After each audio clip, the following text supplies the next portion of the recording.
ನನ್ನ ಹೆಸರು ಅನುಶ್ರೀ. ನಾನು ಗಣರಾಜ್ಯೋತ್ಸವದ ಬಗ್ಗೆ 2 ಮಾತುಗಳನ್ನು ಹೇಳುತ್ತೇನೆ. 1950ರಂದು ನಮ್ಮ ಭಾರತವು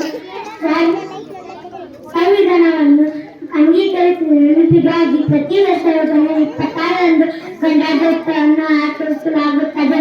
ಜನವರಿ 26, 1950ರಂದು ಭಾರತವು ಸಾರ್ವಭೌಮ ಪ್ರಜಾಸತ್ತಾತ್ಮಕ ಗಣರಾಜ್ಯವಾಯಿತು. ಇದು ಭಾರತೀಯರ ಇತಿಹಾಸದಲ್ಲಿ ಒಂದು ಅವಿಸ್ಮರಣೀಯ ಕ್ಷಣವಾಗಿದೆ. ಪೂರ್ಣ ಸ್ವರಾಜ್ಯ ದಿವಸ ಎಂದು ಘೋಷಿಸಿದ ನಾಯಕರು ಮತ್ತು ಸ್ವಾತಂತ್ರ್ಯ ಹೋರಾಟಗಾರರನ್ನು ಗೌರವಿಸಲು ಜನವರಿ 26ರಂದು ಗಣರಾಜ್ಯೋತ್ಸವವಾಗಿ ಆಯ್ಕೆ ಮಾಡಲಾಗಿದೆ. ರಾಜ್ಯವನ್ನು ಆಚರಿಸಲಾಗುತ್ತದೆ. ಗಣರಾಜ್ಯೋತ್ಸವದ ನೆನಪಿಗಾಗಿ ದೇಶಾದ್ಯಂತ ಶಾಲೆಗಳು, ಸಂಸ್ಥೆಗಳು ಮತ್ತು ಖಾಸಗಿ ಸರ್ಕಾರಿ ಸ್ಥಳಗಳಲ್ಲಿ ರಾಷ್ಟ್ರಗೀತೆಯನ್ನು ಹಾಡಲಾಗುತ್ತದೆ.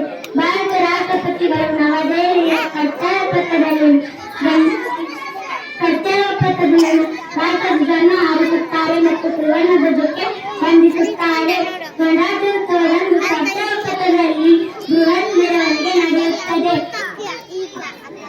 ಸಶಸ್ತ್ರ ಪಡೆಗಳ ಸದಸ್ಯರು, ಪೊಲೀಸ್ ಮತ್ತು ಎಸ್ಎಸ್ಸಿ ಕೆಡೆಟ್ಗಳು ರಾಷ್ಟ್ರಪತಿಗಳಿಗೆ ಗೌರವ ವಂದನೆ ಸಲ್ಲಿಸುತ್ತಾರೆ.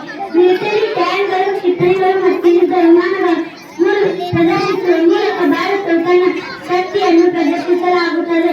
ಹಲವಾರು ರಾಜ್ಯಗಳ ವಿಭಿನ್ನ ಸಾಂಸ್ಕೃತಿಕ ಸಂಪ್ರದಾಯಗಳನ್ನು ಟ್ಯಾಬ್ಲೋಗಳು ಮತ್ತು ಜಾನಪದ ನೃತ್ಯಗಳಿಂದ ಪ್ರದರ್ಶಿಸಲಾಗುತ್ತದೆ. ಗಣರಾಜ್ಯೋತ್ಸವಕ್ಕೆ ಪ್ರತಿ ವರ್ಷವೂ ವಿದೇಶ ಗಣ್ಯರನ್ನು ಅತಿಥಿಯಾಗಿ ಆಹ್ವಾನಿಸಲಾಗುತ್ತದೆ. ಗಣರಾಜ್ಯೋತ್ಸವದ ಹಬ್ಬಗಳು ದೇಶದೆಲ್ಲೆಡೆ ಆಚರಿಸಿದಂತೆ ಜನರಲ್ಲಿ ದೇಶಭಕ್ತಿ ಗೀತೆ ಮತ್ತು ರಾಷ್ಟ್ರೀಯತೆಯನ್ನು ಮೂಡಿಸುತ್ತದೆ ಎಂದು ತಿಳಿಸುತ್ತಾ ನನ್ನ ಭಾಷೆಯನ್ನು ಮುಗಿಸುತ್ತೇನೆ. ಜೈ ಹಿಂದ್, ಜೈ ಕರ್ನಾಟಕ.